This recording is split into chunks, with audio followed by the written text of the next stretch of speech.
بسم اللہ الرحمن الرحیم۔ سوال یہ پوچھا گیا ہے کہ 26 جنوری یا 15 اگست یا دوسرے ایسے اہم مواقع پر ہم بلڈ ڈونیشن کی مہم چلاتے ہیں، تو کیا ہمارے لیے بلڈ ڈونیشن کی مہم چلانا صحیح ہے یا نہیں ہے؟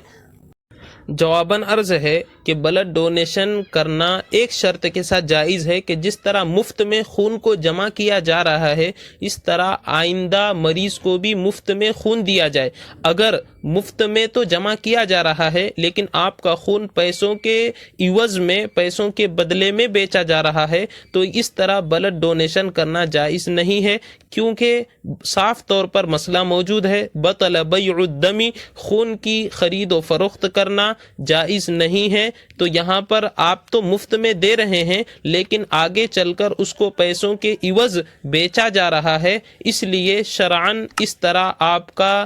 بلڈ ڈونیشن کرنا جائز نہیں ہوگا۔